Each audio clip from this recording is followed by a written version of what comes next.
My laptop screen glowed in the darkness of my apartment, the only light I'd allowed myself for the past 3 hours. I was hunched over the keyboard, fingers flying across keys as I translated another intercepted conversation from Italian to English. The words on the page made my stomach turn. Shipping routes. Payments. Code names that probably belonged to real people who'd end up dead or disappeared. I was 29 years old, and somehow I'd become the person the FBI called when they needed someone who could translate organized crime communications without flinching. Freelance work, good money, no benefits, no protection, just Amanda Morgan and her linguistics degree trying to pay for her grandmother's medical bills one translation at a time. The document I was working on tonight was particularly ugly. Versiani's organization coordinating with Russian contacts about something big moving through Chicago's ports next month. I'd been at it since 7, and now my phone showed 10:47 p.m. Almost done. Just 2 more pages and I could send this off to Agent Morrison and collapse into bed. My front door exploded inward. I didn't have time to scream. Didn't have time to run. 3 men in dark clothing poured into my small apartment like smoke, moving with terrifying efficiency. One grabbed my laptop before I could close it. Another had my arms wrenched behind my back before my brain caught up to what was happening. Amanda Morgan? The third man spoke with an accent I recognized instantly from thousands of hours of translation work. Eastern European. Russian, maybe. I couldn't breathe. Couldn't think. My heart slammed against my ribs so hard I thought it might crack bone. Please, I managed. I don't know what you want. Take whatever. We know what you are, he said. His face was all hard angles and cold eyes. Translator. FBI pet. They dragged me out of my apartment and down the back stairs. I tried to scream, but a hand clamped over my mouth, fingers digging into my cheeks hard enough to bruise. My neighbor's door stayed closed. The hallway remained empty. Nobody was coming to save me. They shoved me into the back of a black sedan with tinted windows. 1 man on either side of me, the third driving. We moved through Chicago streets like we were invisible. And maybe we were. How many people looked away from cars like this, knowing instinctively that whatever was happening inside was none of their business? 20 minutes. That's how long it took to drive from my modest apartment in a decent neighborhood to an industrial area I'd never seen before. Warehouses lined the street, most of them dark and abandoned. The car pulled into one through a side entrance that had been pried open, and my last hope died. This was where I was going to die. They hauled me out of the car and across a concrete floor that smelled of rust and old oil.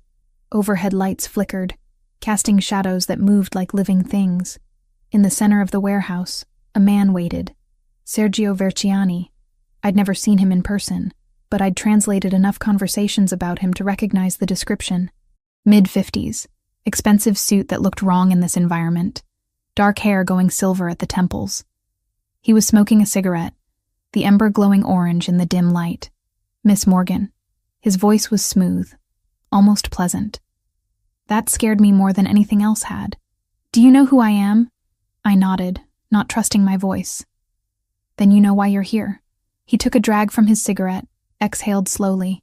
You translated something that belongs to me. Conversations that were private.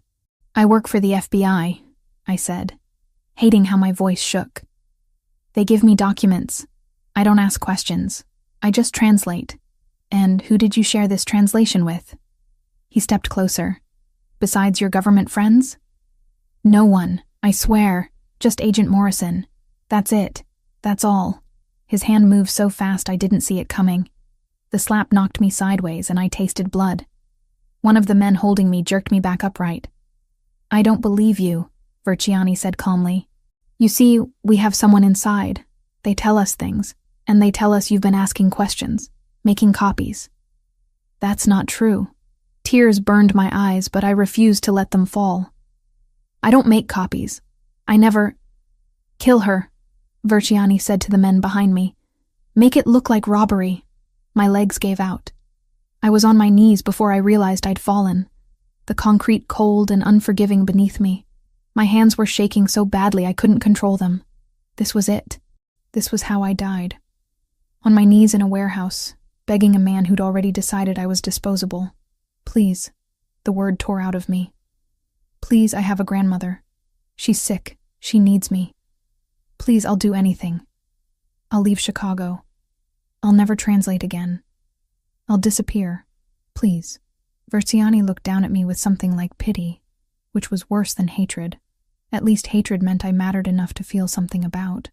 I believe you would, he said. Unfortunately, you know too much, and I can't risk— The warehouse door opened. Heavy footsteps echoed across the concrete. Multiple sets. Versiani's expression shifted from calm control to carefully masked irritation. I twisted my head, desperate to see who was interrupting my execution. Men in dark suits entered through the main entrance, moving with the kind of confidence that came from owning whatever room they walked into. 6 of them. No, 7. They fanned out in a loose formation, and in the center walked a man who made everyone else look like shadows. He was tall, maybe 6'2" or 6'3", with black hair and a face that belonged on Roman coins. Sharp jawline, high cheekbones, eyes so dark they looked black in this light. He wore a charcoal suit that probably cost more than my car, and moved like violence was something he kept in his pocket for convenience. Versiani. His voice rolled through the warehouse, deep and controlled. I wasn't aware you'd be using the neutral zone tonight. Tavernucci. Versiani's tone went carefully neutral. This is private business. Your meeting isn't until 11:30. It's 11:20. The man called Tavernucci glanced at an expensive watch on his wrist. And I prefer to arrive early, assess the situation. His gaze swept the warehouse and landed on me. I was still on my knees, tears streaming down my face, blood on my lip from Versiani's slap. I must have looked pathetic, broken, exactly like someone who'd been begging for her life, because that's what I'd been doing. Something changed in Tavernucci's expression. It was subtle, just a tightening around his eyes, but I felt it like a physical thing.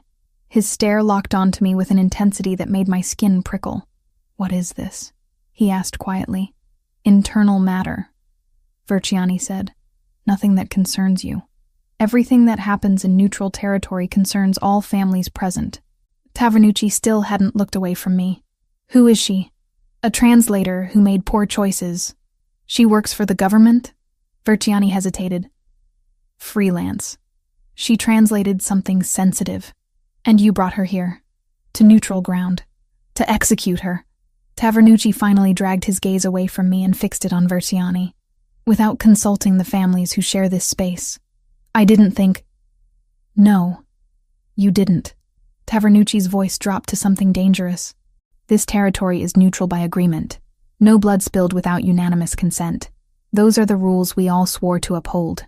She's a threat to my operations, Versiani said, his pleasant mask slipping. I have the right to protect my interests. Then take her somewhere else. Tavernucci gestured to the warehouse around them. This place is sacred ground. You violate it. You violate the treaty. Is she worth starting a war? I couldn't breathe. They were talking about me like I was a chess piece, but at least they were talking. Every second of conversation was a second I wasn't dead. Versiani's jaw clenched. Are you seriously going to defend some random translator? I'm defending the rules. Tavernucci moved closer to where I knelt on the floor. Each step was measured, controlled. When he reached me, he stopped. Look at me. I looked up. His eyes weren't black, I realized. They were dark brown, so deep they caught the light like whiskey and crystal. What's your name? He asked. Amanda. Amanda Morgan. My voice came out barely above a whisper. How old are you, Amanda Morgan? 29. Something flickered across his face again. Pain, maybe. Or memory. He reached up and grasped something around his neck. A gold chain I hadn't noticed before, with a pendant hanging from it. He pulled it over his head in one smooth motion. This woman is under Tavernucci protection, he said, and draped the chain around my neck. The metal was warm from his skin. I stared down at the pendant resting against my chest. An intricate design, old and clearly valuable. Some kind of family crest. What are you doing? Versiani demanded. She's my fiancée. Tavernucci said it like he was commenting on the weather. Calm, certain, absolute. As of this moment, she's family. You touch her, you touch me. You kill her. You start a war. So I'll ask again, Sergio. Is she worth it? The warehouse went dead silent. I couldn't process what was happening. Fiancé? I'd never seen this man before in my life, but the pendant around my neck felt heavy, significant. And the way Versiani's men had gone rigid told me this wasn't a bluff. You can't do this, Versiani said, but his voice lacked conviction. I just did. Tavernucci extended a hand down to me. Get up, Amanda. I stared at his hand. Strong fingers, a few old scars across the knuckles. This was a man who'd done violence with his bare hands, and would again. But right now, those hands were offering me life. I took his hand. He pulled me to my feet effortlessly, steadying me when my legs threatened to give out again. Up close, he smelled like cedar, and something darker. Expensive cologne and danger. This isn't over, Versiani said. It is for tonight. Tavernucci kept himself positioned between me and Versiani's men. We still have business to discuss. My business, at 11:30. Can you be professional? Or should I tell the council you're too unstable to maintain agreements? Versiani's face went through several shades of red before settling on controlled fury. We'll talk. 30 minutes. Good. Tavernucci's hand settled on my lower back, proprietary and protective at once. Gentlemen, he guided me toward the exit where his men waited. I moved mechanically, my brain unable to catch up with my body. The pendant bounced against my chest with each step, a physical reminder that my life had just changed in ways I couldn't begin to understand. One of Tavernucci's men opened the back door of a sleek black SUV.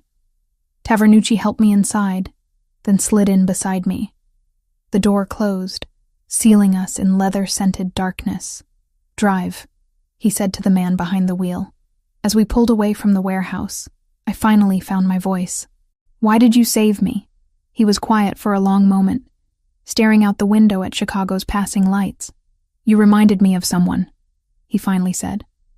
Someone I couldn't save before. His hand moved to his ear, touching the edge of a scar I'd noticed earlier. When he looked at me again, his eyes held something I recognized because I saw it in my mirror every day. Grief. What's your name? I asked. Daniel Tavernucci. He said it like I should know who he was, and maybe I should have. But I'd spent my life translating other people's words, not learning the players in Chicago's underworld. And you, Amanda Morgan, just became the most complicated thing in my life.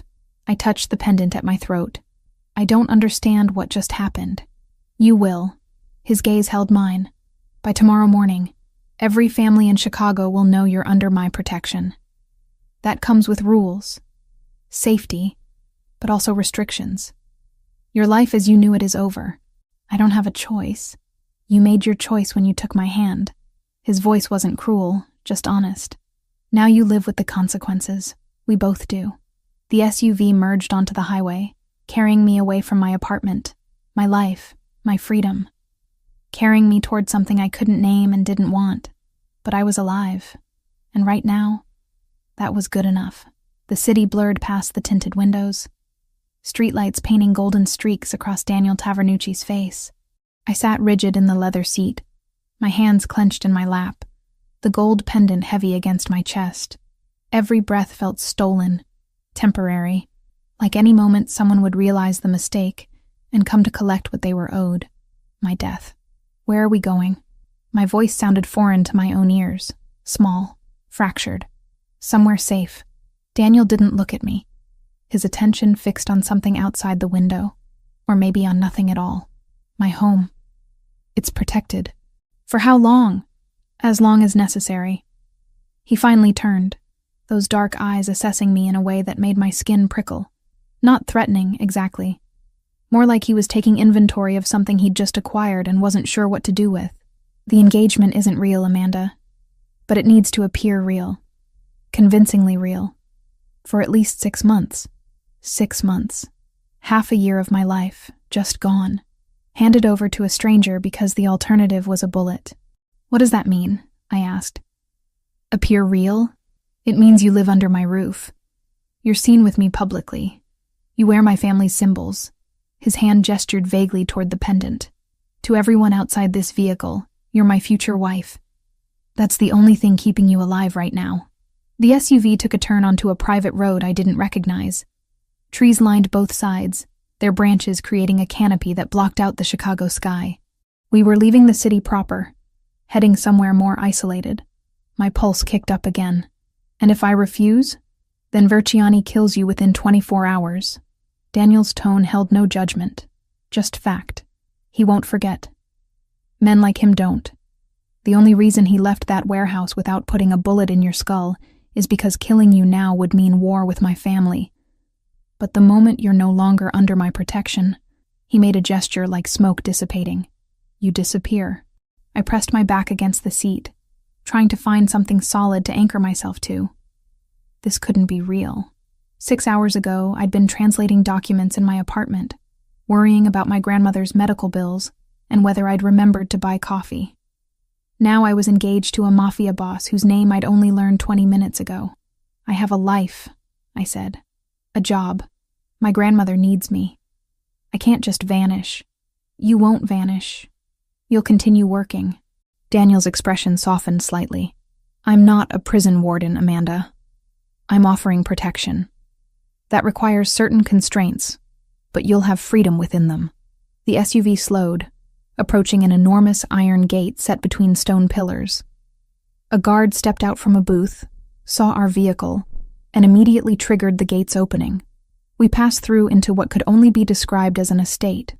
The main house rose ahead, all modern lines and strategic lighting that made it look like something from an architecture magazine. Glass and stone and power. This was where he lived. This was where I would live now. The vehicle stopped in a circular driveway. Daniel's door opened first. One of his men. I hadn't even noticed how many were in the convoy behind us, standing ready. Daniel stepped out, then offered his hand to help me. I ignored it and climbed out on my own. My legs shook but held. Stubborn, he observed. That'll either save your life or end it. A man emerged from the house's entrance, older than Daniel by maybe a decade, with silver threading through dark hair. He moved with the same controlled efficiency as everyone else in Daniel's orbit. Former military, maybe. Or just someone who'd survived long enough in this world to know how to carry himself. Franco, Daniel said by way of introduction. My second. He'll show you to your room. Room? I clutched my arms around myself, suddenly aware I was still wearing the clothes I'd put on that morning. Jeans and a green sweater that now felt wrong, contaminated by everything that had happened. I don't have anything. No clothes, no. We'll handle it. Daniel cut me off, not unkindly. Tomorrow. Tonight you need rest. Rest. As if I could possibly sleep after this. Franco inclined his head toward me. A gesture of respect that seemed strange coming from a man who probably killed people for a living. This way, Miss Morgan. I followed him inside, too numb to do anything else. The interior matched the exterior's aesthetic. Expensive, minimal, carefully curated. Original artwork on the walls. Furniture that looked like it cost more than my yearly salary. But there was something else too. Something I hadn't expected. Books. Actual books lining built-in shelves, worn spines suggesting they'd been read and not just displayed.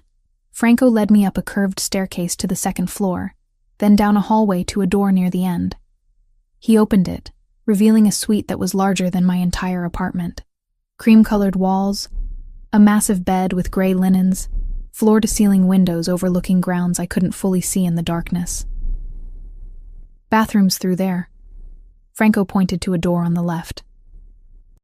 Everything you need should be stocked. If it's not, there's a phone on the nightstand. Press 3. Someone will come. Someone, not him. Not Daniel. Just someone. Thank you, I managed. He left without another word, the door closing with a soft click that somehow felt final. I stood in the center of the room, unable to move. My reflection stared back at me from a mirror across the space. A 29-year-old woman with wild eyes and blood on her lip from Verciani's slap. The pendant hung around my neck like a noose made of gold. I touched it, the metal still warm. This was real. This was happening. Sleep was impossible. I lay on top of the covers, fully dressed, watching the ceiling fan rotate in lazy circles. My mind wouldn't stop racing. What would happen to my apartment? My grandmother at the care facility. Would they still let me visit? And my work for the FBI? God. Agent Morrison was going to lose his mind when I didn't show up with that translation. Dawn crept through the windows gradually, turning the sky from black to gray to pale gold. I watched the entire transformation, sleepless and hollow. A knock came at the door around 8. I sat up, my body protesting every movement. "Come in." Daniel entered carrying a tray. Coffee, from the smell of it. Fruit. Toast. He'd changed from last night's suit into dark pants and a charcoal shirt, sleeves rolled to his elbows. Without the formal armor, he looked younger. 34, I remembered him saying. Only 5 years older than me, but the weight in his eyes suggested a much longer life. "You didn't sleep," he observed, setting the tray on a table near the windows. Observant. His mouth quirked, almost a smile. "We need to talk, properly. But first, you need to eat." "I'm not hungry. I don't care." He poured coffee into a cup, added sugar without asking if I wanted it. "Sit." Something in his tone made it clear this wasn't a request. I sat. He handed me the coffee, and I wrapped my hands around the warm ceramic, grateful for something to hold on to. Daniel took the chair across from me, his movements deliberate. "Sergio Verciani has been expanding his territory aggressively for the past 8 months. He's trying to take control of the ports, the trafficking routes, anything that generates serious cash flow. You translated intercepted communications that document his operations. That makes you a liability he can't afford to leave alive. The FBI," I started, "can't protect you." Daniel leaned forward, elbows on his knees. "You're a freelance contractor, Amanda, not a federal employee. That means you're not entitled to official protection programs. And even if you were, Verciani has a federal judge in his pocket. Maybe more than one. Witness protection would put you in the system, and the system leaks. You'd be found within a month." My coffee cup trembled in my hands. "So I'm just supposed to hide here? Play house with you for 6 months while everyone forgets I exist?" "No one's going to forget you exist. That's the point." He ran a hand through his dark hair, a gesture that seemed unconscious. "Tired. The engagement announcement will spread through every family in Chicago by noon today. You'll be visible, protected, untouchable. That buys us time to figure out Verciani's full operation and shut it down properly." "Why?" I met his eyes, demanding honesty. "Why do you care? You said I reminded you of someone, but that's not enough. People don't risk war over strangers just because of a memory." Daniel was quiet for a long moment. Then he stood and moved to the window, his back to me. "While you were pretending to sleep, I had Franco pull your files. Background, work history, everything." My stomach dropped. "That's an invasion of... 7 years ago, you translated for a federal trial. United States versus Anthony Tavernucci." He turned to face me. "My father." The coffee cup nearly slipped from my hands. "I don't remember." "You wouldn't. There were multiple translators throughout that case. You only handled 2 days of testimony from Italian witnesses, but I read the transcripts afterward." His expression was unreadable. "Your work was impeccable, impartial. You didn't embellish or soften anything. Just translated exactly what was said. That integrity helped my father's case when other translators had been less professional." I searched my memory, trying to pull up details from 7 years ago. I'd been 22, fresh out of graduate school, desperate for any work that paid. The trial had been one of my first major assignments. "Your father. What happened to him?" "Life sentence. Federal prison in Pennsylvania." Daniel's jaw tightened. "He died there 3 years ago. Heart attack. He was 58. I'm sorry."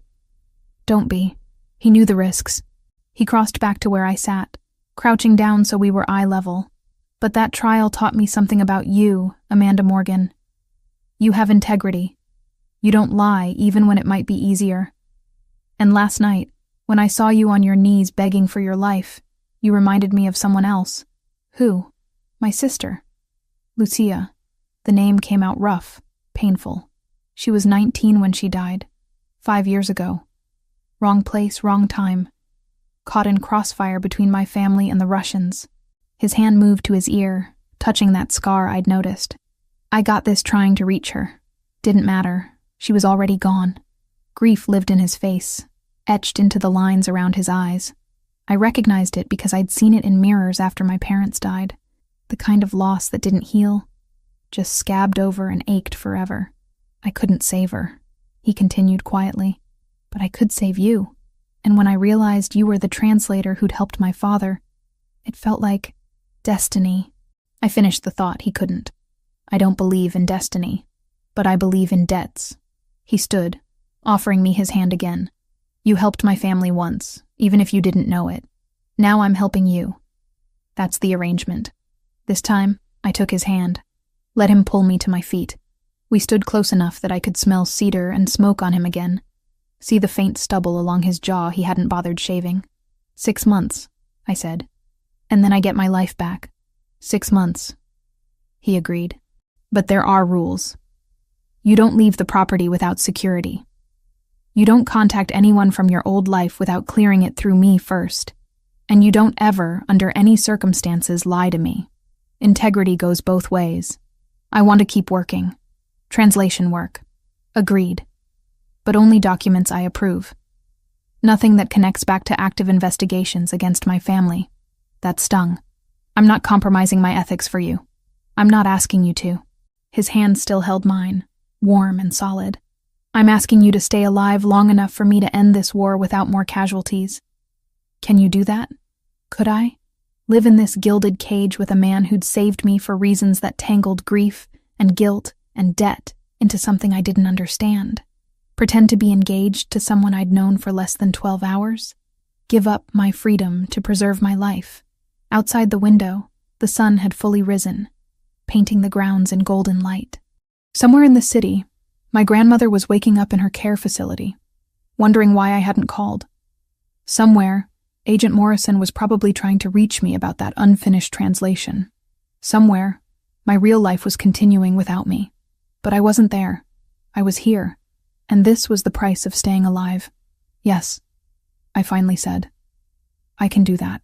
Daniel released my hand and reached into his pocket, pulling out a small velvet box. He opened it to reveal a ring. Antique gold with an intricate design, clearly old and valuable. The same crest from the pendant, rendered in miniature. For appearances, he said, taking the ring from the box. The pendant was temporary. This makes it official in the eyes of everyone who matters. He took my left hand, his touch surprisingly gentle, and slid the ring onto my 4th finger.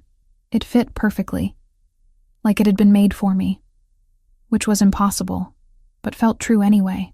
Welcome to the Tavernucci family, Amanda Morgan. His dark eyes held mine. Try not to get killed. 2 weeks passed in a strange rhythm I couldn't quite name. Days blurred together inside Daniel's estate, each one measured by small rituals that became familiar too quickly. Morning coffee alone in the kitchen. Hours translating documents Daniel left for me. Financial records, legitimate business contracts. Nothing that touched the criminal side of his world. Lunch brought by staff whose names I learned slowly. Camilla, Franco, Roberto. They moved through the house like ghosts. Present, but never intrusive. Daniel himself was a different story.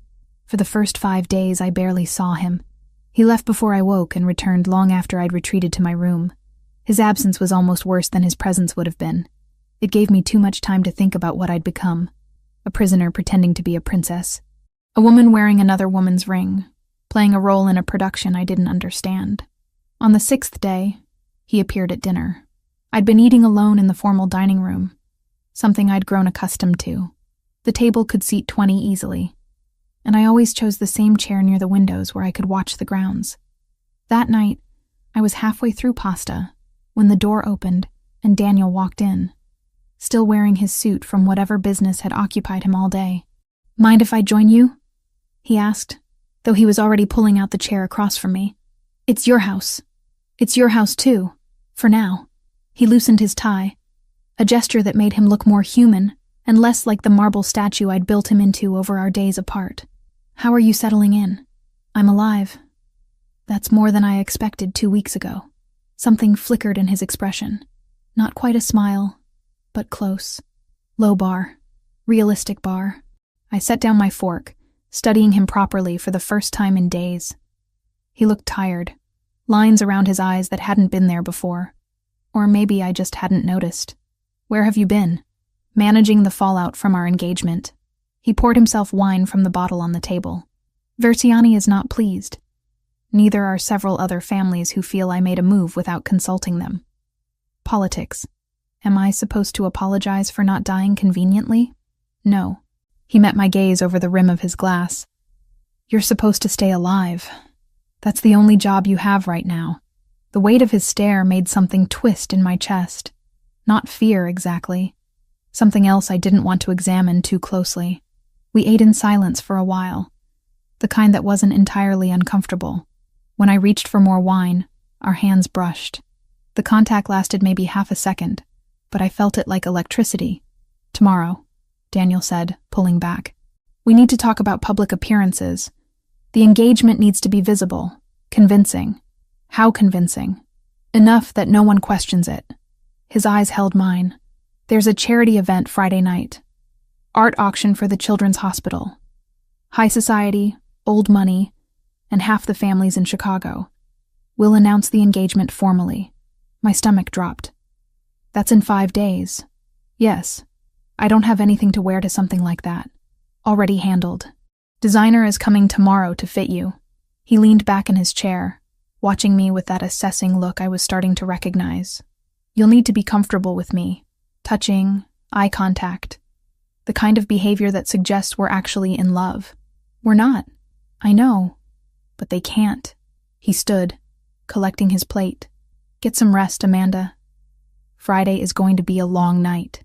The next 3 days passed in a flurry of preparations I hadn't asked for. The designer arrived with samples in colors I would never have chosen for myself. Rich burgundy, deep emerald, midnight blue. I kept pointing to the gray options, the safe choices, until Daniel intervened.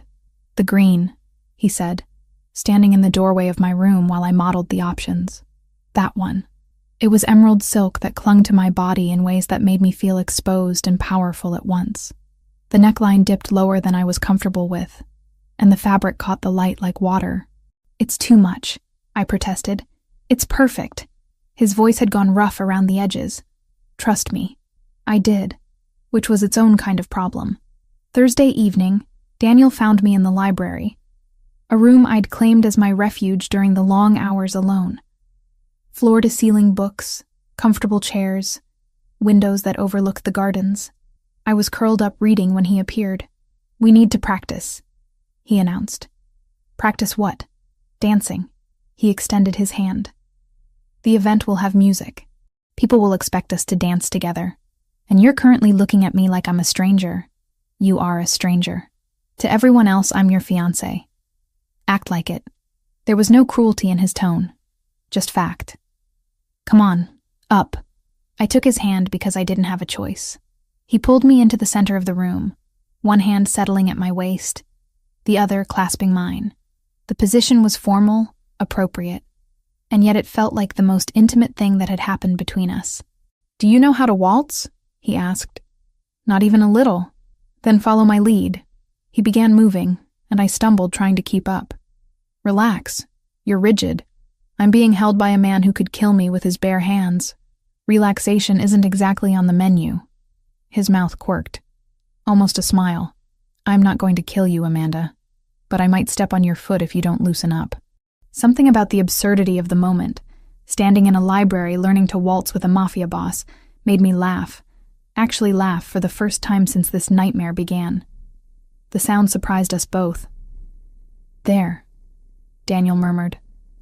"That's better. Now move with me. Feel the rhythm." We danced for what felt like hours but was probably only 20 minutes. Gradually, my body learned to anticipate his movements. When he turned, I turned. When he stepped forward, I stepped back. Our breathing synchronized, our bodies finding a harmony that shouldn't have existed. When the invisible music stopped, we were standing too close, his hand still at my waist, mine still on his shoulder. I could feel his heartbeat through the thin fabric of his shirt, strong and steady. "Amanda," he said quietly. I looked up. His dark eyes were focused on my mouth. and I knew what was about to happen a split second before it did. He leaned in, slowly, giving me time to pull away, to stop this before it became something we couldn't take back. I didn't move. His lips were a breath away from mine when he stopped, drew back, released me entirely, and stepped away like I'd burned him. That's enough practice for tonight. His voice was carefully controlled, giving nothing away. You'll do fine tomorrow. He left before I could respond, leaving me standing alone in the library with my heart racing and my skin still warm where he'd touched me. Friday arrived too quickly. The dress fit perfectly. Hair and makeup artists appeared to transform me into someone I barely recognized in the mirror. Sophisticated, elegant, expensive.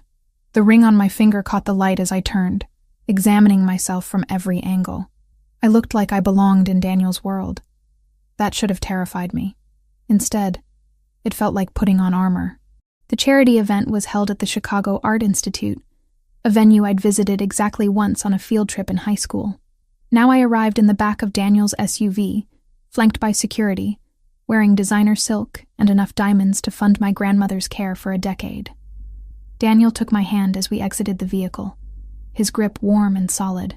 "Remember," he murmured against my ear. "We're in love. Desperately, inconveniently in love. Sell it." "How?" "Watch me."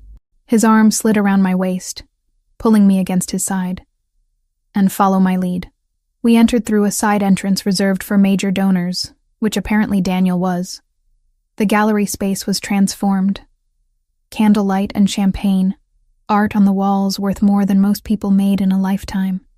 And everywhere I looked, people in clothes that cost what I used to make in 6 months. Daniel Tavernucci. An older woman in crimson approached immediately, her sharp eyes assessing me with the precision of a jeweler examining a diamond. I heard rumors, but I didn't believe them. "You're engaged?" "Amanda Morgan." Daniel's hand tightened on my waist. "My fiancé." "Amanda, this is Mrs. Helena Prescott. She runs the hospital board." I extended my hand, and she took it, her grip surprisingly strong. "How did you two meet?"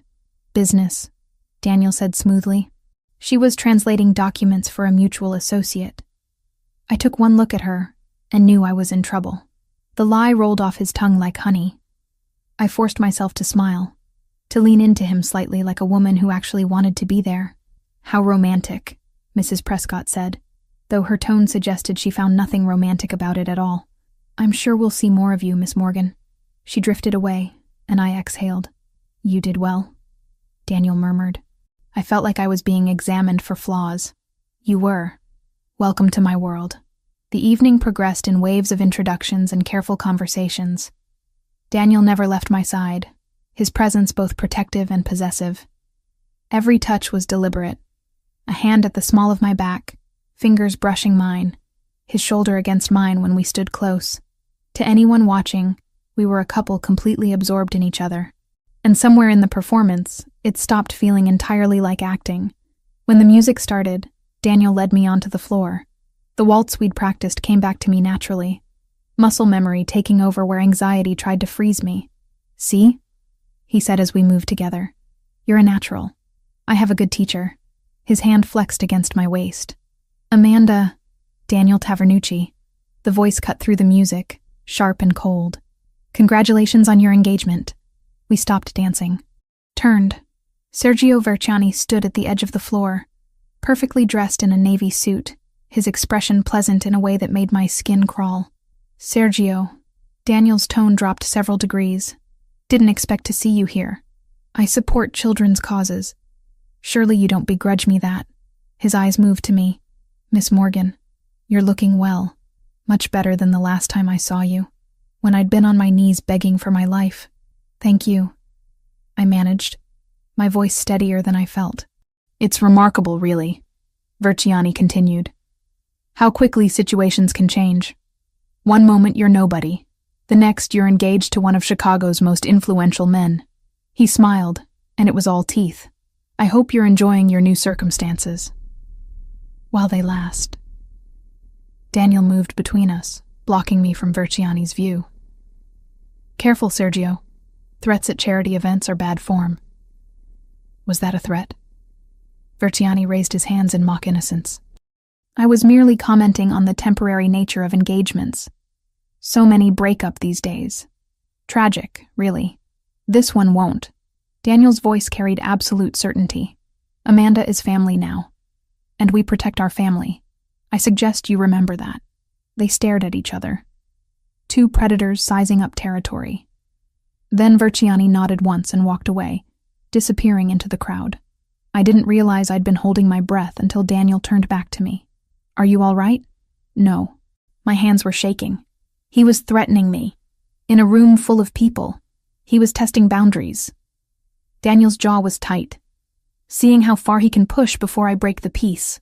Come on, we're leaving. He guided me through the crowd with single-minded focus, ignoring attempts to stop us for conversation. The SUV was waiting outside, engine already running. We climbed in, and the moment the door closed, I could breathe again. I'm sorry, Daniel said as we pulled away. I should have anticipated he'd be there. It's not your fault. I twisted the ring on my finger, the metal suddenly feeling too tight. He's going to kill me eventually, isn't he? No. Daniel's hand covered mine, stopping the anxious movement. I won't let that happen. You can't watch me every second. Actually, I can. His thumb traced the edge of my hand, a gesture that felt unconscious. Natural. And I will. For however long it takes to end this. The SUV's interior felt smaller suddenly, the space between us charged with something I didn't know how to name. His hand was still on mine. My heart was racing again, but not from fear. Daniel, I started, not knowing how to finish. He looked at me. Really looked. And I saw it mirrored in his expression. Whatever this was building between us, he felt it too. The recognition in his eyes was unmistakable. And terrifying. We should get you home, he said, pulling his hand back, creating distance again. Tomorrow we'll discuss next steps, but tonight, you're safe. I wanted to tell him that safety wasn't what scared me anymore. That the real danger was the way my pulse jumped when he touched me. The way I'd started looking forward to our dinners together. The way his absence left me feeling incomplete. But I said nothing. Just nodded and watched Chicago's lights blur past the window, carrying us back to the estate where I was both prisoner and protected, where I was falling for the man who'd saved me. And that was more dangerous than any threat Verciani could ever make. The morning after the charity event, Daniel found me in the library translating contracts for one of his legitimate businesses. He carried a laptop and a flash drive, his expression more serious than usual. I need your help, he said, settling into the chair across from me. Real help. Not just the facade we've been maintaining. I closed my own laptop. What kind of help? Translation. He plugged the flash drive into his computer and turned the screen toward me. Intercepted communications between Verciani and his Russian contacts. I need to know what they're planning. The text on screen was a mix of Italian and Russian, coded language that would be meaningless to most people. But I'd spent years learning to read between the lines of criminal communications. This is dangerous information, I said slowly. If anyone found out I translated this, they won't. This stays between us. He leaned back, studying me. I wouldn't ask if it wasn't critical. Verciani's planning something bigger than just territorial expansion. I need to know what. I looked at the screen, then at him. At the man who'd saved my life and given me a gilded cage to live in. All right. But I work better at night. Fewer distractions. Tonight then. My office, 10 o'clock. That evening, I found myself in Daniel's private office for the first time. It was nothing like I expected. Books everywhere. Architecture texts, Italian poetry, classical literature. A grand piano stood in the corner, sheet music scattered across its surface. This wasn't the office of a simple criminal. This was the space of someone with depth I hadn't anticipated. You play? I asked, touching the piano keys gently. My mother insisted. Daniel appeared beside me with 2 cups of coffee. She said a man who couldn't create beauty had no business judging it. Smart woman. She was. He set the coffee down. Died when I was 16. Cancer. We worked in comfortable silence for hours, me translating, him making notes. Around midnight, I stumbled across something that made my blood run cold. Daniel. I turned the laptop toward him. They're planning to hit your supply routes. Not just one, all of them. Simultaneously. His jaw tightened as he read. When? 3 weeks. They're coordinating with the Bratva. I pointed to another section. And they mention a judge. Someone who'll make sure any arrests stick this time. Versiani's not just trying to take territory. He's trying to destroy us completely. Daniel's hands flexed into fists before he consciously relaxed them. Thank you for this. It gives us time to prepare. You speak Italian, I observed. Why do you need me? I speak 4 languages. Italian, English, Spanish, Russian. But you? He met my eyes. You understand context, nuance, the way criminals code their language. That's worth more than fluency. How did a mafia boss end up speaking 4 languages? I wasn't supposed to be a mafia boss. He stood, moving to the piano. His fingers found keys, playing something soft and melancholy. I was studying architecture at Northwestern, had plans to design buildings that would outlast me. Then my father was arrested, my mother died, and suddenly I was responsible for 200 families who depended on Tavernucci protection. I listened to him play, watching the way his shoulders carried tension even in this moment of vulnerability. You could have walked away. No, I couldn't. The music stopped. My uncle wanted to take over. He would have run everything into the ground within a year, gotten good people killed. So I stepped up. I was 22. 22. Just a kid, really. Forced into a life he hadn't chosen, because the alternative was worse. I'm trying to get out, he continued quietly. Transition everything to legitimate businesses. Another 2 years, and the Tavernucci name will be clean. But men like Versiani don't want that. They need the old ways to survive. Before I could respond, his phone buzzed. He looked at the screen and his expression went dark. We need to go. Now. What's wrong? Your grandmother's facility. Security spotted suspicious vehicles in the area. He was already moving toward the door. It could be nothing, but I'm not taking chances. The drive to the care facility took 12 minutes that felt like hours. Daniel's men had already secured the building by the time we arrived, but my grandmother was fine, sitting in her room completely unaware of any danger. I'm going to check the perimeter, Daniel said, after we'd verified she was safe. Stay with Franco. I stayed with my grandmother instead, holding her hand while she told me stories she'd told 100 times before. Her memory was failing, but her warmth remained. When I finally emerged into the parking garage, Franco was on his phone, distracted. That's when they came. 2 men, moving fast from between parked cars. One grabbed my arm, yanking me toward a van with its door already open. I screamed, fought, remembered every self-defense move Daniel had insisted I learn. Then Daniel was there. He moved like violence incarnate, taking down the first man with brutal efficiency. The second pulled a knife. Daniel blocked, but the blade caught his shoulder, slicing through suit fabric and skin. He didn't even flinch, just disarmed the man and put him down hard. More of Daniel's men arrived, securing the attackers. Franco was apologizing profusely. Daniel waved him off, pressing his hand to his bleeding shoulder. I'm fine, he said when I reached him. It's nothing. You're bleeding everywhere. That's not nothing. I pulled his hand away to examine the wound. Deep enough to need stitches, but not life-threatening. We need to get you home. Back at the estate, I made him sit in his bathroom while I gathered medical supplies. His shirt was ruined, blood soaking through the expensive fabric. I helped him remove it, revealing a torso marked with old scars. Some surgical, others definitely not. You've done this before, I observed, cleaning the wound with steady hands. Occupational hazard. He watched me work, his dark eyes tracking my movements. You're good at this. My mother was a nurse. She taught me before she died. I prepared butterfly bandages since the cut wasn't quite deep enough for stitches. This is going to hurt. Everything hurts lately, but he wasn't talking about the physical wound. I worked carefully, closing the gash and bandaging it properly. When I finished, my fingers traced the old scar on his ear, the one from trying to save his sister. The touch was gentle, almost unconscious. I'm sorry you couldn't save her, I whispered.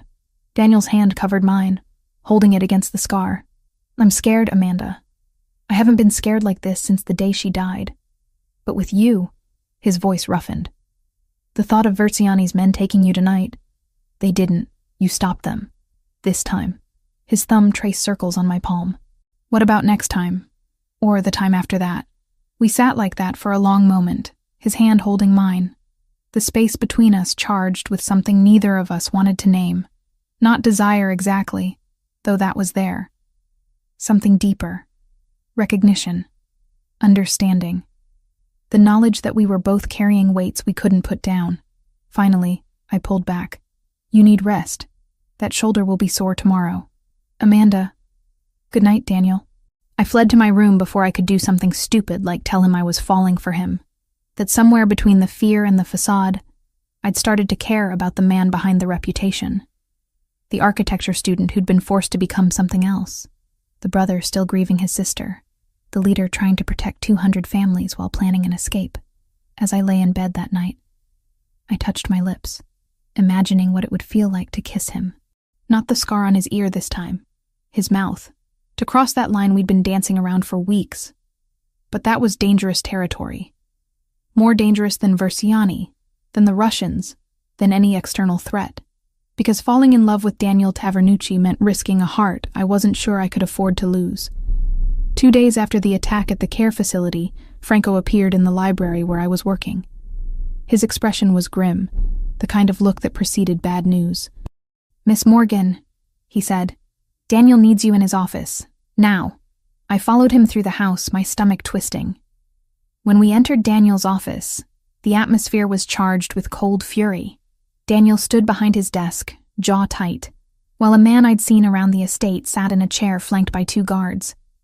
He was younger than Daniel, maybe late 20s, with similar dark features that suggested family connection. "Amanda," Daniel said without looking at me, "this is my cousin Anthony. He's been passing information about our security protocols to Verziani for the past 6 months." The man, Anthony, kept his eyes down, shoulders hunched. "I didn't know they'd go after her. I swear, Daniel. They said it was just about business. You gave them our rotation schedules, guard positions, safe house locations." Daniel's voice was ice. "You knew exactly what you were doing. I needed the money, the gambling debts. So you sold out your family." Daniel finally looked at him, and I saw something in his expression that made me step back involuntarily. This wasn't the man who'd taught me to waltz or played piano in the quiet hours. This was someone capable of terrible things.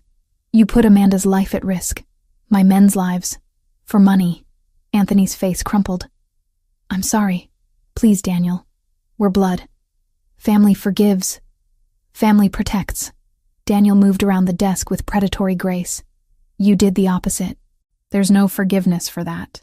I watched, frozen, as Daniel pronounced sentence. Not death. That would start a vendetta with Anthony's branch of the family. But exile. Complete and permanent. Anthony would leave Chicago within 24 hours, never contact any Tavernucci again, and live knowing he'd betrayed everyone who'd ever protected him. Anthony was crying when they let him out. I stood there, shaken by the coldness I'd witnessed. Daniel dismissed Franco and the guards, and suddenly we were alone in the heavy silence. "You're wondering if you made a mistake," he said quietly, not looking at me, accepting my protection. "Seeing what I'm capable of, he betrayed you, put people in danger, and I destroyed his life for it." Daniel turned finally, and I saw the weight in his eyes. "That's who I am, Amanda. This is the world you're living in now. Violence, consequences, no room for weakness. I should have been afraid. Should have backed away from this man who could ruin lives with a few cold words. Instead, I moved closer. "You exiled him instead of killing him," I said. "You're trying to break the cycle. It's not enough." His hands flexed at his sides. "It's never enough. Every decision I make, someone suffers. Every choice feels like I'm compromising pieces of who I wanted to be. Who did you want to be?" He was quiet for a long moment. Then he moved to the window, staring out at the grounds lit by security lights. "An architect. I wanted to design buildings that would last centuries, create beauty that outlived me. My mother used to say that's the highest calling, leaving the world more beautiful than you found it. You still can. No. He shook his head. I'm 34 years old, and I've killed 6 people. Ordered deaths of a dozen more. I've broken bones and burned buildings and extorted money from people who couldn't afford to lose it. All in the name of protecting my family, but that doesn't change what I am. What about the 200 families who depend on you? I stepped closer. The legitimate businesses you're building? The fact that you're trying to transition away from all of this? Redemption doesn't work like that. You don't get to wash away the blood. No, I agreed. But you get to choose what comes next, who you become from here. He turned to face me, and the vulnerability in his expression stole my breath. I never wanted this life, Amanda. I never wanted to be the man my father was, the man my grandfather was. But when I was 22, and my mother was dying, she made me promise I'd take care of everyone. All the families that depended on us. I couldn't say no to her. 22. I did the math. You've been carrying this for 12 years. 12 years of trying to be something I'm not.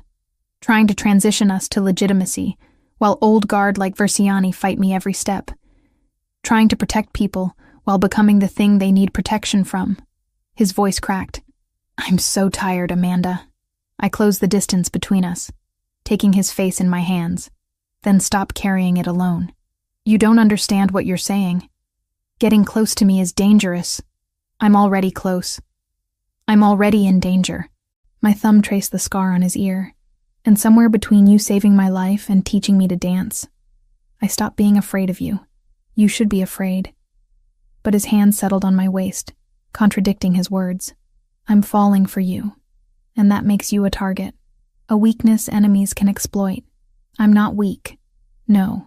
His forehead touched mine. You're the strongest person I know, which terrifies me more. We stood like that, breathing the same air, teetering on the edge of something we couldn't take back. His hands tightened on my waist. My fingers slid into his hair. The world narrowed to just us. This moment. This impossible thing building between us. When he kissed me, it was nothing like I'd imagined. Not aggressive or possessive. Gentle. Almost reverent. Like I was something precious he was afraid to break. I kissed him back, pouring everything I couldn't say into the contact. The fear, the attraction, the impossible realization that I was falling in love with a man whose world was built on violence. His hands moved to my back, pulling me closer. Mine fisted in his shirt, anchoring myself to something solid. The kiss deepened, became something hungry and desperate. All the weeks of tension, of almost touches and loaded glances, finally breaking free. Then he pulled back, breathing hard. Amanda, wait. Don't. I tried to pull him back. Don't stop. I have to. His hands framed my face, thumbs stroking my cheekbones. When you come to me, if you come to me, it can't be like this. Not when you're emotional, and I've just shown you the worst parts of myself. Those aren't the worst parts. The worst parts would be if you didn't care. If you didn't carry the weight of your choices. You deserve better than this. Better than me. What if I don't want better? What if I want you? He kissed my forehead, a gesture so tender it made my chest ache. Then prove it. Tomorrow, next week. When you've had time to think clearly, to really understand what being with me means. If you still want this, I'll be here. He stepped back, creating distance that felt like miles. I stood there, lips still tingling, heart racing, wanting to argue but knowing he was right. This needed to be a choice made with clear eyes, not in the heat of the moment. Get some rest, he said quietly. Tomorrow brings new problems. It always does.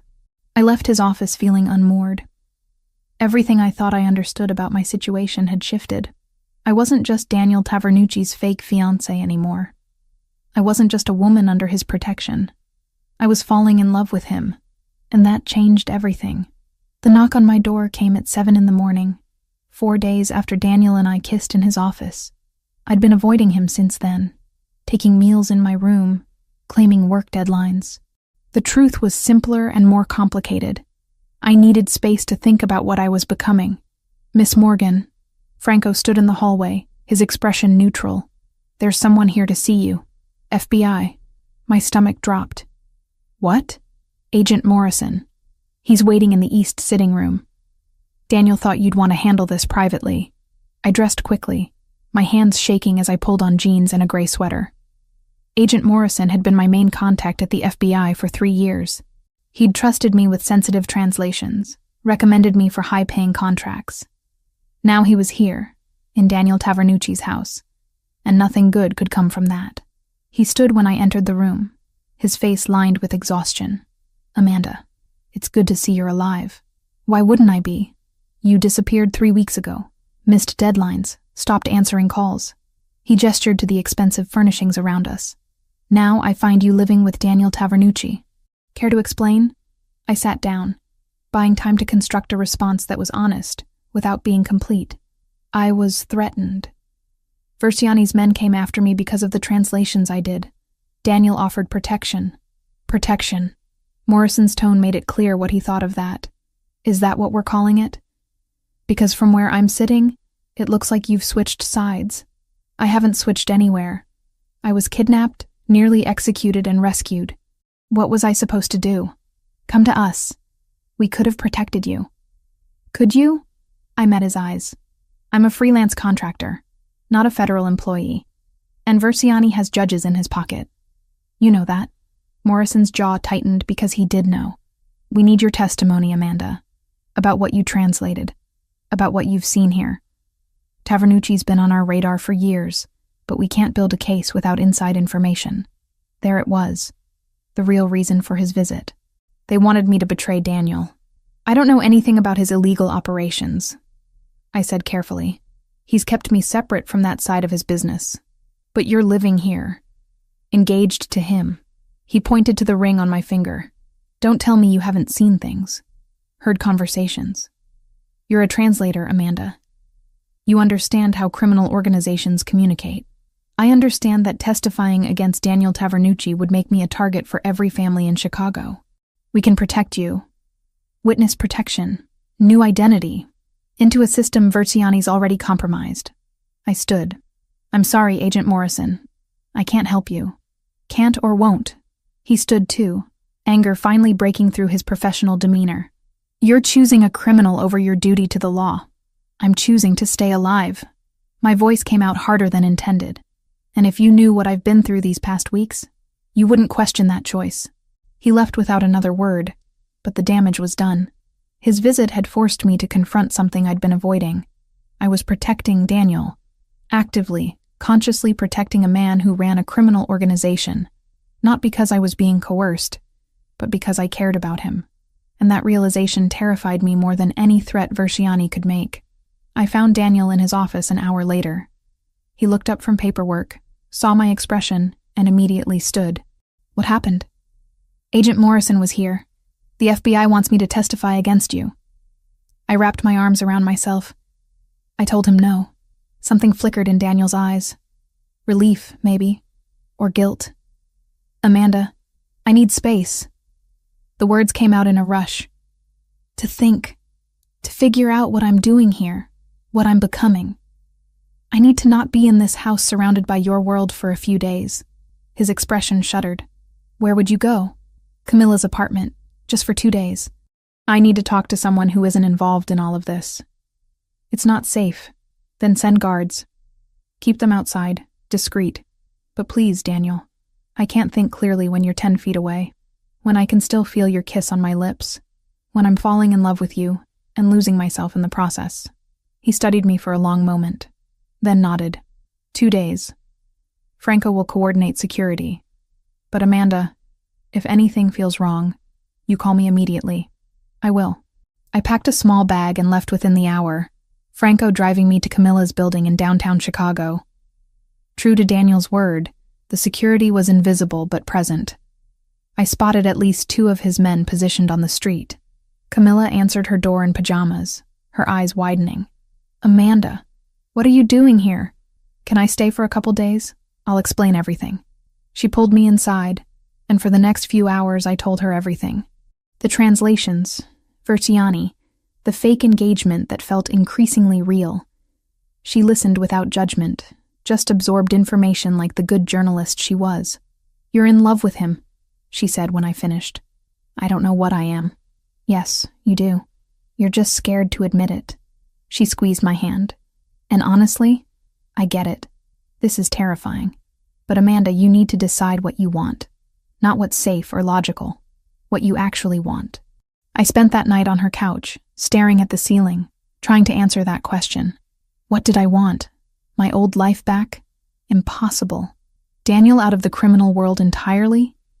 He was trying, but it would take time. To stop feeling this connection to a man whose hands had blood on them. Too late for that. The next evening, Camilla went out for groceries. I stayed behind, exhausted from another sleepless night. That's when my phone rang. Unknown number. Amanda Morgan? The voice was unfamiliar. Male. Cold. Who is this? You have something we want. We have something you want. Check your messages. The line went dead. A moment later, a video message arrived. Camilla, bound to a chair in what looked like a warehouse. Her mouth was gagged, her eyes wide with fear. A man's voice spoke off camera. Midnight tonight. Port of Chicago, Warehouse 12. You come alone. We trade. You bring Tavernucci or his men. Your friend dies. You don't come at all. Your friend dies. Simple choices, Miss Morgan. My hands trembled so badly I nearly dropped the phone. This was Versiani. It had to be. He'd taken Camilla to get to me. I could call Daniel. Should call Daniel. Let him handle this with his resources and his men. But the message was clear. They'd kill Camilla if I involved him. Unless. I pulled up Daniel's number and called. It went to voicemail immediately. He was probably in a meeting. Which was perfect. I left a detailed message, my voice steady despite my racing heart. Daniel, it's me. Listen carefully. Versiani's men took Camilla. They want to trade her for me at the Port of Chicago. Warehouse 12, midnight tonight. They said to come alone, but I'm leaving this message at 11:15. That gives you 45 minutes to get there before I arrive. I'm not being stupid or suicidal. I'm giving you time to position your men. But I can't risk Camilla's life by not showing up at all. The small pistol you gave me is in my bag. I'm bringing it. I trust you'll be there in time. If you're not, my voice cracked. If you're not, thank you for everything. For saving me. For showing me what it means to actually be protected by someone. I hung up before I could say more. Before I could say I love you. I grabbed my bag, checked the pistol Daniel had insisted I carry, and left Camilla's apartment. One of Daniel's security men tried to stop me on the street, but I told him I was going to the all-night pharmacy. He let me pass, probably already alerting Daniel about my movement. The drive to the port took 20 minutes. Warehouse 12 sat at the edge of the complex, dark and isolated. I parked and checked my phone. 11:57. Daniel would have gotten my message by now. Would he come? I walked toward the warehouse, the pistol heavy in my jacket pocket. The door was open, spilling yellow light onto the concrete. I stepped inside. Camilla was exactly where she'd been in the video, still bound to the chair. Relief flooded through me. She was alive. 2 men flanked her, both armed, and in the center of the space, looking pleased with himself, stood Sergio Versiani. Miss Morgan, so punctual. He smiled. And so predictable. You actually came. Let her go. That was the deal. Was it? He stepped closer. I don't recall promising anything except a trade. But here's the thing about trades. They only work if both parties survive to complete them. Ice filled my veins. You're not letting either of us go. Very perceptive. No, I'm going to kill you both and make it look like Tavernucci did it. A lover's quarrel gone wrong. His fake fiancée and her nosy journalist friend, eliminated to tie up loose ends. The families will turn on him, and I'll be there to pick up the pieces. He pulled a gun. It's actually quite elegant. My hand moved to my pocket, but one of his men was faster, pressing a gun to the back of my head. Drop it, he ordered. I let the pistol fall. This was bad. Daniel wasn't here yet. I'd miscalculated the timing, or he hadn't gotten the message. Or the warehouse doors exploded inward. Daniel's men poured through every entrance simultaneously, moving with military precision. Gunfire erupted. I dropped to the floor, covering my head. Someone shouted commands. More shots. The man who'd been guarding me fell, his weapon clattering away. Then strong hands pulled me up. Daniel, his face set in fierce determination. Are you hurt? No. Camila, Franco has her. He pushed me behind him as more of Versiani's men emerged from the shadows. This had been a trap within a trap, Versiani expecting Daniel to come despite the warnings. The firefight lasted maybe 2 minutes, but felt like hours. When the smoke cleared, half of Versiani's men were down, the others surrendering. And Versiani himself, bleeding from a shoulder wound, was on his knees. Daniel approached him slowly, gun trained on his chest. It's over, Sergio. You can't prove anything. I don't need to. Daniel pulled out his phone, showing Versiani the screen. Recorded everything. Your confession. Your plan. Every family in Chicago will see this by dawn. Versiani's face went white. Police sirens wailed in the distance. Daniel's men melted away into the shadows, taking the surrendering guards with them. Only Daniel, Franco, and I remained when the cops arrived, along with Camila, who Franco had freed and wrapped in a jacket, and Sergio Versiani, whose empire had just collapsed around him. The police arrived in waves, red and blue lights painting the warehouse walls like a nightmare disco. Detective Sarah Chen was the first through the door, her weapon drawn, taking in the scene with sharp eyes that missed nothing. "Everyone on the ground!" she shouted, then paused when she saw me standing next to Daniel, still shaking. "Amanda Morgan?" I nodded, unable to find words. The adrenaline was wearing off, leaving me hollow and trembling. "I know you," Chen continued, holstering her weapon as more officers flooded the space. "You translate for the FBI. What the hell are you doing here?" "She was kidnapped," Daniel said, his hand still protectively on my shoulder. "By him." He pointed to Versiani, who sat slumped against a crate, blood seeping through his jacket from the shoulder wound. "He took her friend as leverage." "Lies," Versiani spat. "He's Tavernucci. You know what he is." "What I know," Chen said slowly, pulling out her phone, "is that we've been tracking communications between your organization and the Bratva for 6 months. What I don't know is why a civilian translator is in the middle of this." Franco appeared from the shadows, Camila leaning heavily on his arm. Her face was streaked with tears and dirt, the gag marks still visible on her cheeks. "Detective Chen," Camila managed, her voice hoarse. "I'm Camila Rodriguez, journalist with the Tribune. I was abducted from my apartment 4 hours ago. These men," she gestured to Versiani's crew, now being handcuffed by officers, "they took me to draw Amanda here. Versiani planned to kill us both and frame Mr. Tavernucci. And you have proof of this?" Daniel held up his phone. Complete audio recording of Versiani's confession. He detailed his entire plan before we arrived.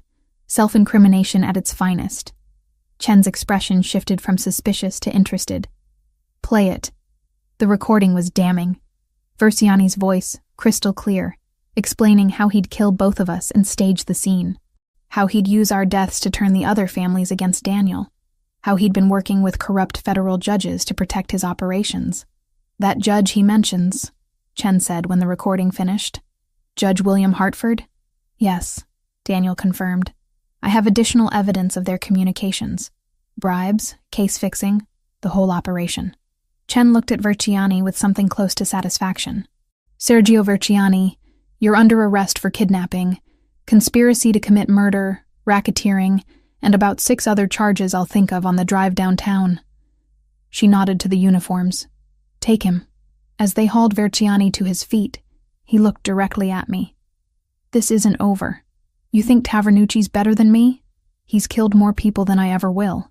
The difference," Daniel said coldly, "is I'm transitioning my family to legitimacy. You're just a dinosaur trying to hold on to a dying world. Enjoy federal prison." Versiani was dragged away, still cursing.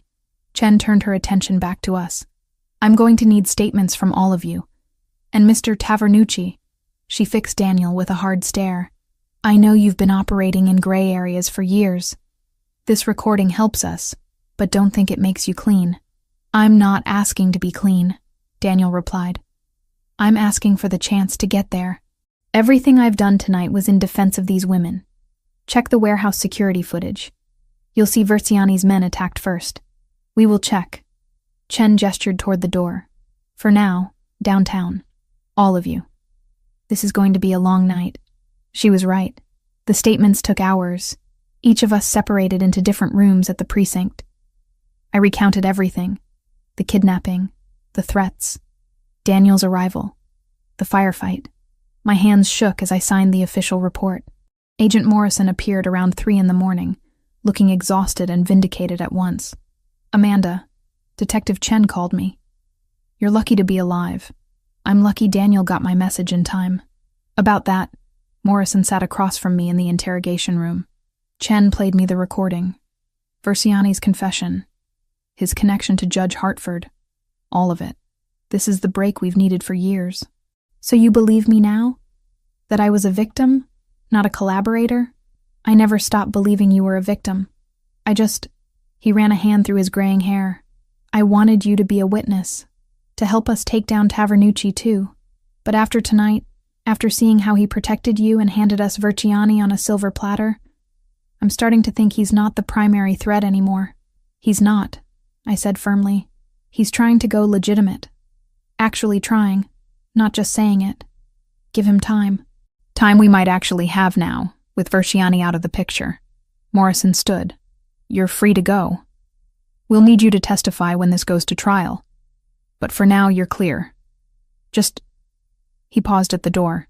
Be careful with Tavernucci. Men like him don't change overnight no matter how much they want to. Daniel was waiting in the lobby when they released me. Sunrise painting the windows gold. He looked as exhausted as I felt. His suit jacket gone. His shirt still stained with Versiani's blood. Camila? I asked immediately. Franco took her home an hour ago. She's shaken but fine. Refused the hospital, demanded her own bed. His dark eyes searched my face. And you? I killed someone tonight. The words came out flat. One of Versiani's men. I picked up a gun and I shot him. To save Camila. Does that make it better? Does having a good reason erase the fact that My voice cracked. I ended a life, Daniel. I can see his face every time I close my eyes. He crossed the distance between us and pulled me into his arms. I collapsed against his chest, finally letting the tears come. All the fear, the adrenaline, the impossible weight of what I'd done. It poured out of me in ugly, heaving sobs. I know, Daniel murmured against my hair. I know what that weight feels like. And I'm sorry you had to carry it. But Amanda, you saved your friend. You did what you had to do. That's survival, not murder. How do you live with it? How do you wake up every day knowing, some days I don't. Some days I wake up and wish I'd made different choices, taken a different path. His arms tightened around me. But then I remember the people I've protected. The families who are safe because of decisions I made. It doesn't erase the blood, but it gives it meaning. We stood like that for a long time, me crying into his chest, him holding me through the storm. Finally, when I had no tears left, I pulled back. Take me home, I whispered. Please. To the estate? To wherever you are. That's home now. Something shifted in his expression. Relief, maybe. Or hope. He took my hand, and we walked out into the morning together. The next week passed in a blur of legal proceedings. Versiani was denied bail, flight risk and danger to the community. Judge Hartford was arrested on corruption charges. The FBI built their case with the recordings and evidence Daniel provided. And through it all, Daniel made sure I had space to process what had happened. He arranged a therapist, someone who specialized in trauma. He never asked about my sessions, just made sure I went. And at night, when the nightmares came, he was there. Sometimes just sitting in a chair in my room until I fell back asleep. Sometimes holding my hand across the darkness, never pushing for more than I could give. 10 days after the warehouse, I found him in his office late at night, staring at blueprints spread across his desk. What are those? I asked from the doorway. He looked up, surprised. Plans for a community center. One of the neighborhoods we operate in needs safe spaces for kids. I thought. He stopped, almost sheepish. I studied architecture once. Thought maybe I could design something that actually helps people. I moved closer, studying the careful sketches. They were beautiful. functional but artistic. A building that would serve its community and elevate it at the same time. This is who you wanted to be, I said softly. It's who I'm trying to become. He set down his pencil. The transition is ahead of schedule. Versiani's arrest created a power vacuum. The other families are scrambling to fill it. I'm using that chaos to finish moving everything legitimate. Another year, maybe less, and the Tavernucci name will be clean. And then I build things instead of breaking them. Then I try to be the man my mother wanted me to be. He met my eyes. If you're still here to see it. I took his face in my hands, feeling the stubble on his jaw, seeing the hope and fear warring in his expression. I killed someone for you, for the people you protect. I crossed that line, Daniel. There's no going back to who I was before. Amanda, I'm not finished. I cut him off. I crossed that line because I love you. Because somewhere between you saving my life and teaching me to dance, I fell completely in love with you. And that terrifies me more than Versiani ever did. You don't have to. I do. I have to say it. I love you, Daniel Tavernucci. Not despite who you are, but because of it. Because you carry impossible weight and still try to do better. Because you saved me when you could have walked away. Because you're building community centers when you should be consolidating power. I pressed my forehead to his. So yes, I'm still going to be here. For as long as you'll have me. His hands came up to cover mine, holding them against his face. Forever then. If you're offering, forever sounds terrifying. Everything worth having is. He kissed me, and this time there was no hesitation. No pulling back. Just us. Finally letting down the walls we'd built. Finally admitting what we both knew. I was his. He was mine. And whatever came next, we'd face it together. 3 weeks crawled by in a strange limbo. The FBI released me after a week of interrogations, their questions finally satisfied by consistent statements and the mountain of evidence against Versiani. Agent Morrison even apologized, admitting they'd underestimated how dangerous my situation had become. Versiani was denied bail. Judge Hartford faced impeachment proceedings. The Russian contacts disappeared back into shadows, and Daniel's lawyers ensured that his involvement was framed exactly as it was, defensive action to protect civilians from a known threat. I moved into a temporary apartment downtown, needing space from the estate to process everything. The nightmares came every night. The man I'd shot, the warehouse, the sound of gunfire. My therapist, Dr. Sarah Kim, said it was normal. PTSD took time to work through. Some days I believed her. Daniel respected my distance. He didn't call, didn't push, didn't demand anything. But every morning, wildflowers appeared at my door. Never roses, too expected. Instead, daisies, lavender, sunflowers. Each bouquet came with a simple note. You're stronger than you know. Thinking of you. Take all the time you need. Camilla recovered faster than I did, throwing herself back into journalism with fierce determination. She was writing an exposé on judicial corruption that would win awards. And she visited me 3 times a week, bringing takeout and forcing me to talk about things that weren't nightmares. You love him, she said one evening, sprawled on my couch with Chinese food. So what are you waiting for? I'm waiting to be sure, I replied, that this isn't just trauma bonding, that I'm choosing him, not just choosing safety, and I am sure, have been for weeks. I'm just scared. Of what? Of losing myself completely, of becoming someone I don't recognize. Camilla set down her food and took my hand. Amanda, you ran into a warehouse to save me. You shot a man to protect me. You testified against a Mafia boss without flinching. You haven't lost yourself. You found strength you didn't know you had. That night, I made my decision. The next morning, I drove to Daniel's estate. Franco let me through the gates with a knowing smile. I found Daniel in his office, surrounded by blueprints for the community center. He looked up when I entered, and the hope in his eyes made my chest ache. Amanda, he stood slowly, like he was afraid I might disappear. Are you all right? No, I said honestly. I'm not all right. I have nightmares. I see that man's face every time I close my eyes. I jump at loud noises. I'm broken in ways I'm still discovering. His expression fell. I'm sorry. If I could take that burden from you, I'm not finished. I moved closer. I'm broken. But I'm also still here, still breathing, still choosing to move forward. And part of that choice is about you. He went very still. What about me? I reached up and unclasped the antique ring from my finger. The metal was warm from constant wear, familiar. I held it out to him.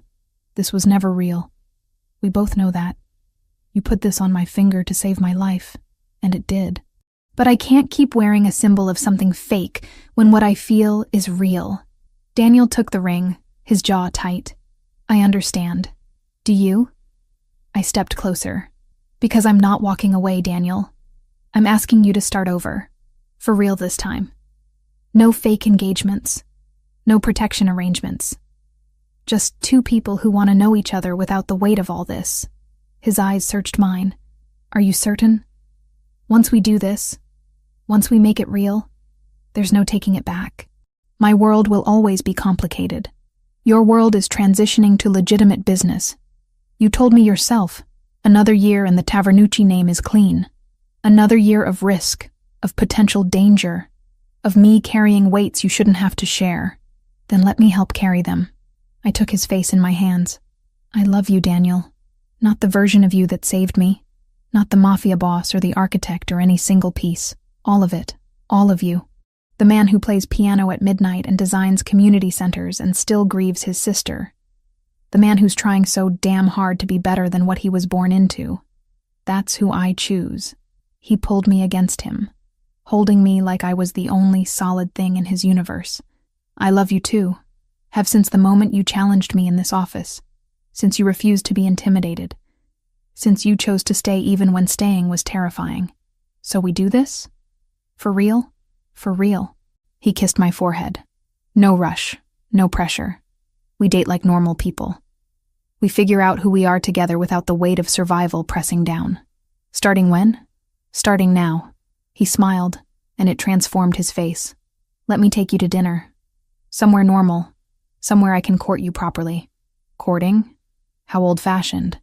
I'm Italian. We're traditional about these things. I laughed. Really laughed. For the first time in weeks. Then court away, Mr. Tavernucci. 6 months later, everything had changed. And nothing had changed. Daniel and I stood at Lucia's grave on a Sunday morning. The Chicago spring painting, everything green and gold. He laid flowers at the headstone. Wildflowers, like the ones he'd sent me every day during our separation. She would have liked you, he said quietly. You're stubborn like she was. Brave like she was. I wish I could have known her. Me too. He took my hand. The gesture natural now. Easy. But I think she'd be happy. Knowing I finally found someone who sees past all the armor. We drove to the care facility next, visiting my grandmother. Her memory was worse, but she recognized Daniel, had adopted him into her confused reality as the grandson she'd always wanted. He sat with her patiently, listening to the same stories she'd told a dozen times, making her laugh with gentle jokes. This was our routine now. Sunday mornings for the dead and the living. The rest of the week divided between his architectural projects and my translation work. Only legitimate documents now. Nothing that touched crime. That evening, Daniel took me to a small Italian restaurant in a neighborhood I'd never visited. Not expensive or flashy. Just good food and warm lighting and the kind of place where locals gathered. No security? I noticed for the first time. No men in suits hovering nearby. Don't need them anymore.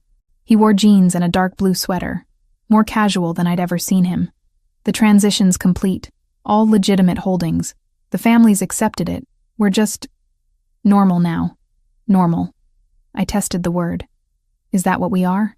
No. He smiled. We'll never be normal. But we're us. And that's better. After dinner, he drove us to the community center construction site. It was nearly finished. His design coming to life in glass and stone and purpose.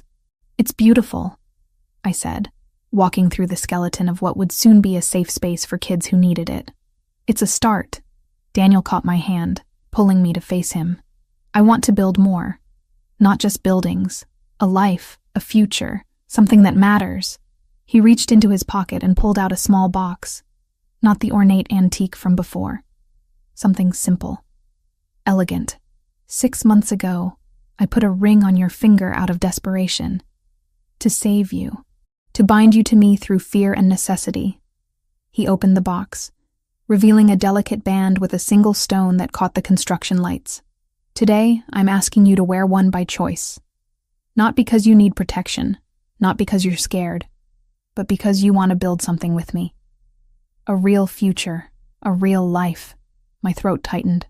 Daniel, marry me, Amanda. Not as a convenience, not as a shield, but as my partner, my equal, the woman I love more than I knew I could love anyone. The ring glittered between us, full of possibility. I looked at this man who'd saved me, protected me, let me go, and asked me to come back. This man who was building beauty from ashes. Yes, I whispered. Yes, I'll marry you. He slid the ring onto my finger, and this time it meant everything.